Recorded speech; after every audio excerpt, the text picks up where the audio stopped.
मैं सी मिश्रा फ्रॉम महात्मा गांधी शिक्षण संस्थान दरभंगा। विषय हिंदी और वर्ग दशम, पाठ संख्या 11। पाठ का नाम बाल गोविंद भगत, भाग 2। लेखक राम वृक्ष बेनीपुरी। भगत की प्रभातियां। कार्तिक माह आते ही उनकी प्रभातियां शुरू हो जाती थी, जो फाल्गुन तक चलती थी।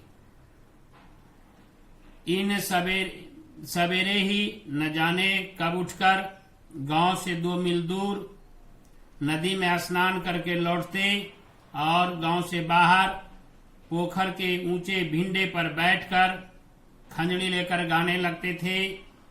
एक दिन लेखक भी वहां खींचा चला आया और उन्होंने देखा कि दांत किटकिटाने वाली सर्दी की भोर में काली कमली ओढ़े भगत खंजड़ी लिए चटाई पर बैठे हैं। लेखक ने देखा कि खंजड़ी पर उनकी उंगलियां बराबर चल रही हैं। गाते गाते इतना मस्त हो जाते कि कमली सिर से नीचे खिसक जाती। लेखक कपकपा रहे थे, किंतु भगत के मस्तक पर श्रम बिंदु चमक पड़ते थे। श्रम बिंदु अर्थात पसीना। गर्मियों में आंगन में भीड़। गर्मियों के दिन में सायं को गांव के कुछ लोग जुट जाते थे। खंजड़ियों और करताल की भरमार हो जाती थी।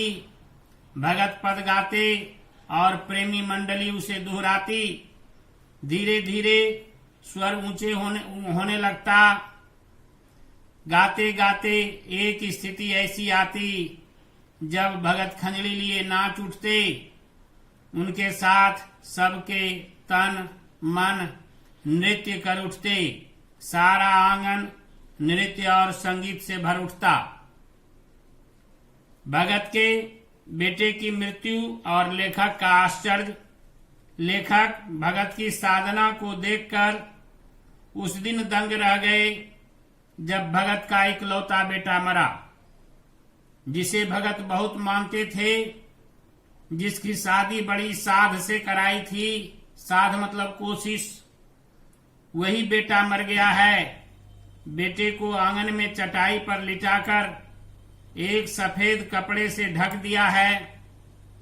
अपने ही रोपे गए पेड़ों से तोड़कर फूल और तुलसी दल बिखरा दिए हैं। सिराहने एक चिराग जलाकर रख दिया है और जमीन पर आसन जमाए वही पुरानी तल्लीनता से उसी पुराने स्वर में गीत गाए जा रहे हैं। पतहू मतलब पुत्रवधू रो रही है, उसे गांव की स्त्रियां चुप करा रही हैं। भगत कभी गाते गाते पतहू के पास जाते, उनसे रोने के बदले उत्सव मनाने के लिए कहते, आत्मा परमात्मा में मिल गई। विरहिणी अपने प्रेमी से जा मिली। भला इससे बढ़कर आनंद की बात कौन हो सकती है। यह उनकी उस सत्य को स्वीकार करने की बोधता थी कि आत्मा शरीर को छोड़कर परमात्मा में मिल गई। भगत की पतहू के प्रति सजगता। भगत ने पतहू से चिता में आग लगवाई। श्राद्ध की अवधि मतलब समय पूरी होने पर पतहू के भाई को बुलाकर उसके साथ कर दिया और उसकी शादी करने का भी आदेश दिया। पतहू भगत के प्रति चिंता करती हुई कहती, मैं चली जाऊंगी तो बुढ़ापे में आपको कौन भोजन कराएगा।